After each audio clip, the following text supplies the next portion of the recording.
ప్రేక్షకులందరూ నమస్కారం. ఈరోజు మన స్టూడియోలో ప్రముఖ ఆధ్యాత్మికవేత్త, జ్యోతిష్య వాస్తు పండితులు, లలితాదేవి ఉపాసకులు బ్రహ్మశ్రీ నానాజీ పట్నాయక్ గారు ఉన్నారు. గురువుగారితో మాట్లాడదాం. నమస్కారం. శ్రీమాత్రే నమః.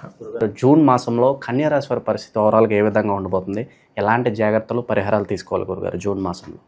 కన్యారాశి వారికి ఒక 1.5 year నుంచి ఉన్నటువంటి కేతు పక్కకి జరిగాడండి. ఫస్ట్ ఆఫ్ ఆల్ మనకు తెలుసుకోవాల్సింది. సో దీనివల్ల ఏమిటి అంటే ఒక తెలియని ఒక నిర్లిప్తత, నిరాశ, ఒక డిప్రెషన్లో ఉన్నటువంటి తత్వం మొత్తం క్లియర్ అవుతుంది ఇక్కడ మనకి. అంటే ఆ మైండ్ సెట్ నుంచి మనిషి బయటకు వస్తాడు. మొట్టమొదటి మనకు కావాల్సింది అది, డిప్రెషన్ ఉండకూడదు మనిషికి. కేతు డిప్రెషన్కి ఒక రకంగా చెప్పాలంటే స్పిరిచువల్ లైన్లోకి వెళ్తే మళ్ళీ డిప్రెషన్ ఉండదు ఎవరికైనా. స్పిరిచువల్ లైన్లో ఉన్నాం, రోజు ఆలయానికి వెళ్తున్నాం, వాళ్ళకు ఉండదు. సో అది పక్కకు పోతుంది. అది మెయిన్గా ఇది. ఇంకోటి ఏంటంటే వీళ్ళకి లాభస్థానంలో కుజుడు ఇంకొక వారం రోజులు ఉంటున్నాడు. వారం రోజుల తర్వాత మారుతున్నాడు. కాబట్టి ఏమిటంటే ఒక్క వారం దాటిన తర్వాత చేసేటువంటి వ్యాపారాలలో బాగుంటుంది. ఇప్పుడు ఏదైతే కొంచెం సిబ్లింగ్స్ వల్ల లేకపోతే సడన్గా ఉండేటువంటి లాసెస్ వల్ల పడుతున్నటువంటి ఇబ్బంది వారం తర్వాత నుంచి చాలా క్లియర్ అవుతుంది. ఇది జూన్ మాసంలో ఫస్ట్ వీక్ తర్వాత.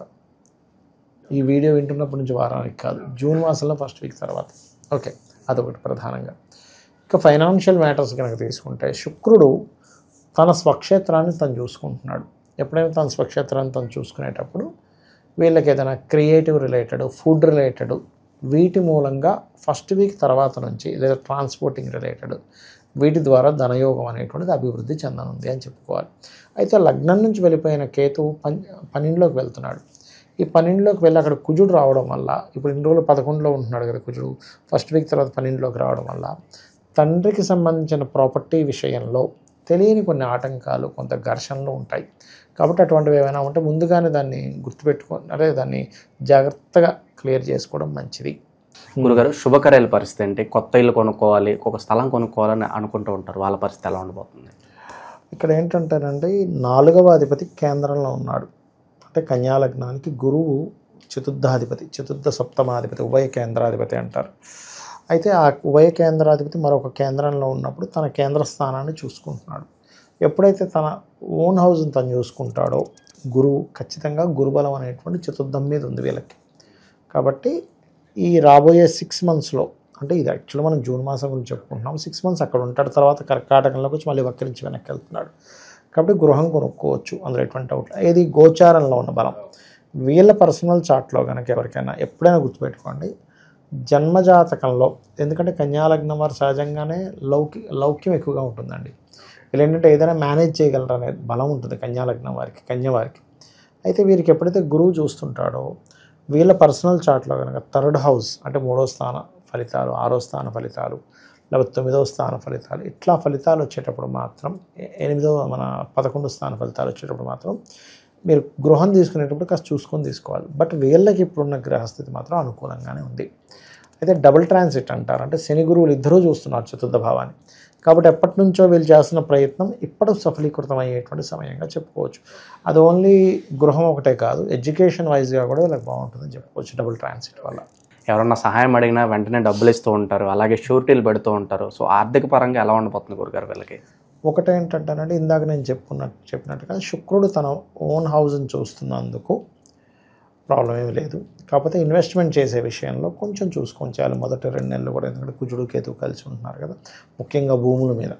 కాబట్టి ఆర్థికమైనటువంటి ఇంప్రూవ్మెంట్స్ అయితే కన్యా లగ్నం వారికి ఖచ్చితంగా బాగుందని మనం చెప్పవచ్చు, అందులో ఎటువంటి సందేహం లేదు. ఎందుకంటే మనకి 6వ స్థానంలో కూడా రాహు ఉన్నాడు. ఒక రకంగా చెప్పాలంటే 6వ స్థానంలో ఉండే గ్రహాలు కూడా మనకి ధన సంబంధించిన విషయాలను సూచిస్తూ ఉంటాయి. బికాజ్ ఆఫ్ నిత్య జీవితం అనమాట.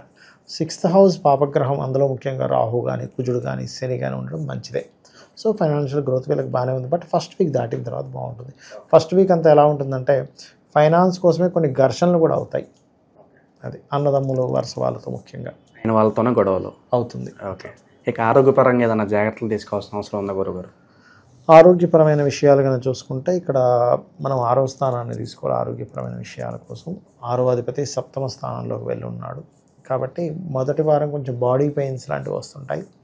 బాడీ పెయిన్స్, లేకపోతే పాదానికి మోకాలికి మధ్య భాగం కొంచెం కాలు లాగడం, ఇలాంటివి ఉంటాయి. కానీ పెద్ద పెద్దవి ఉండదు, జస్ట్ పెయిన్స్ లాంటివి వచ్చే ఛాన్సెస్ అధికంగా ఉంది. ఎప్పుడైనా కూడా ఈ అనారోగ్య సమస్యలు అనేవి వాళ్ళ పూర్వజన్మ కర్మని చూడాలి పర్సనల్ చార్ట్లో. అంటే 6వ స్థానము, 5వ స్థానము, 4వ స్థానం, 3 స్థానాలు చూడాలి. ఎందుకంటే 5వ స్థానము, 6వ స్థానం 4 అంటే ఈ 6 అనేది పూర్వజన్మ కర్మ అండి. మనం చేసుకున్న పూర్వజన్మ కర్మే రుణ రూపంలో రావాలా, రోగ రూపంలో రావాలా, లేకపోతే అప్పు రూపంలో రావాలా డిసైడ్ అవుతుంది. దీనికి మళ్ళీ 3 గ్రహాలు విడిగా చూసుకోవాలి. అంటే బుధుడు పాడయ్యాడా, శని పాడయ్యాడా, కుజుడు పాడయ్యాడా. కుజుడు పాడైతే ఈ గొడవలు, శత్రుత్వాలు, శని పాడైతే రోగాలు, బుధుడు పాడైతే అప్పులు. అయితే ఈ 3 ఎలా ఉన్నాయో చూసుకుంటూ మీకు ఏ మహాదశలు నడుస్తున్నాయి. అందులో పర్టికులర్గా 6 పాడైంది, ఇది 5 పాడైంది, రోగం వస్తుంది కానీ ఇమ్యూనిటీ లేక మందులు పనిచేయవు. ఎందుకంటే 5వ స్థానం ఇమ్యూనిటీ అండి. అందుకే మంత్రం చేసుకోండి, జపం చేసుకోండి అంటాం. ఎందుకు? దానివల్ల హ్యాపీగా ఉండండి అంటాం. అందుకే మనం చూడండి, ఏదైనా వ్యక్తికి హెల్త్ ఇష్యూ వచ్చింది, ఫ్రెండ్స్ వెళ్ళగానే తగ్గుతుంది. ఎందుకు? 5వ స్థానంలో స్నేహితులు ఉంటారు. వాళ్ళు రోగాన్ని అంటే వాళ్ళకి తెలియని ఒక ఆనందం వస్తుంది. చూడండి, మీరు మీ క్లాస్మేట్ చిన్నప్పుడు ఎవరైనా కలిశారు, సడన్గా అప్పటికప్పుడు ఇమీడియట్గా ఒక ఆనందం వస్తుంది. చూడండి, అరే నువ్వు వచ్చావా. ఇప్పుడు మనం ఎంతమందిని రెగ్యులర్గా ఉండే ఫ్రెండ్స్ని కలిసినా మీ క్లాస్మేట్స్ 3వ తరగతి 5వ తరగతి చదువుకున్నప్పుడు 10వ తరగతి చదివిన ఫ్రెండ్స్ ఉన్నారనుకోండి, ఇది వేరే ఉంటుంది. చిన్ననాటి స్నేహితులు కలవడం వేరే ఉంటుంది. అందుకే ఎవరైనా హాస్పిటలైజేషన్ అయినప్పుడు కూడా చిన్ననాటి స్నేహితులు వెళ్తే మంచిదని చెప్తూ ఉంటారు. 4వ స్థానం ఎందుకు చూడాలి అంటే 4వ స్థానం ఇమ్యూనిటీని తగ్గిస్తుంది యాక్చువల్గా. అందుకని ఎప్పుడైనా ఎవరికైనా హెల్త్ ఇష్యూ వచ్చినా కూడా ఈ 4, 5 గ్రహాలు ఎలా ఉన్నాయి, 4, 5, 6 గ్రహాలు ఉన్నాయి, వాటికి దానాలు ఇచ్చుకుంటే తొందరగా తగ్గుతుంది. గురుగారు, ఇక విదేశాల్లో చదువులు కావచ్చు, వ్యాపారాలు కావచ్చు, లాభదాయకమే అంటారా? వీళ్ళకండి నన్ను అడిగితే విదేశీ సంబంధించిన విషయంలో 12వ స్థానంలో కేతు వెళ్తున్నాడు కాబట్టి, అది కాకుండా కుజుడు కూడా వస్తున్నాడు కాబట్టి విదేశీ వ్యవహారాల విషయంలో 1కి 4 సార్లు ఇప్పుడు వెళ్ళడం కరెక్టా కాదా అని నిర్ధారణ చేసుకుని వెళ్ళడం మంచిది. తొందరపడి మాత్రం విదేశీ విషయాలు తొందరపడి చేయకూడదు. వాళ్ళ పర్సనల్ చార్ట్లో విదేశీ యోగం ఉంది, 2-12 combination, that is different. But గోచారం మాత్రం ఎప్పుడు గోచారం ఒక 10-15% చెప్తుందండి. అది పెద్ద అనుకూలంగా అయితే లేదు. శత్రువుల నుంచి బాధలు కావచ్చు, శత్రువుల నుంచి ఇబ్బంది కావచ్చు, అనుకున్న వాళ్ళే నమ్మక ద్రోహం చేయడం, ఇలాంటి సంఘటనలు ఏమన్నా కనిపిస్తున్నాయి గురుగారు? మొదటి వారం కనిపిస్తున్నాయండి. ఎందుకంటే కుజుడిని శని చూస్తున్నాడు, శనిని కుజుడు పరస్పరం కోణస్థానాల్లోనే చూసుకున్నాడు. ఒక వారం చూసుకుంటారు, తర్వాత కూడా కుజుడు చూస్తాడు, కానీ ఎంతైనా కోణస్థాన దృష్టి వేరు. కాబట్టి నన్ను అడిగితే కొంతవరకు ఈ 6వ అధిపతి 7లో ఉన్నందుకు, కుజుడి యొక్క దృష్టి ఉన్నందుకు ఫ్రెండ్సే శత్రువులయ్యే సమస్య ఉంటుంటుంది ఈ టైం. ఎందుకు అంటే ఏ లగ్నానికి రానటువంటిది ఈ లగ్నానికి ఉంది. ఎందుకంటే 5వ అధిపతి 6వ అధిపతి ఒక్కరే అండి. అంటే స్నేహితులే శత్రువులు అయ్యేటువంటి యోగం ఉంటుంది వీళ్ళకి పాడైనప్పుడు. అదర్వైజ్ కొంతమంది మనం వింటూ ఉంటాం చూడండి, నా స్నేహితుడు అనుకున్నానండి, బిజినెస్ పెట్టిన వాడు ఇట్లా శత్రుత్వంగా మారతాడని నేను అనుకోలేదు అంటూ ఉంటాను. అది కారణం. సో ఆ మొదటి వారంలో గురుగారు కొత్త పరిచయాలు కూడా ఎదురయ్యే అవకాశం కనిపిస్తుందా? కొత్త పరిచయాలంటే వీళ్ళకి ఒకటేనండి, స్పిరిచువల్ లైన్లో ఉండేవాళ్ళు కొత్తగా ఎవరైనా పరిచయం అవుతారు ఈ టైంలో. ఓకే. అలాగే ఇష్టపడిన వారిని వివాహం చేసుకోవాలనే ప్రయత్నం కూడా ఇప్పుడు కొంతవరకు ఫలిస్తూ ఉంటుంది. దానివల్ల కొన్ని గొడవలు కూడా వస్తాయి, దట్ ఈస్ డిఫరెంట్ థింగ్.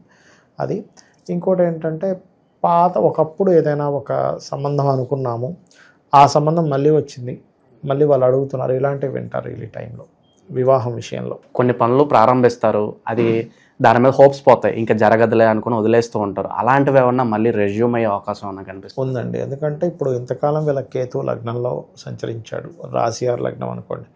ఈ కేతు 12లోకి వెళ్ళిపోయాడు. అంటే గతంలో ఎన్నో ప్రయత్నాలు చేసి ఆగిపోయినవి ఇప్పుడు కొంచెం కదిలేటువంటి మూమెంట్స్.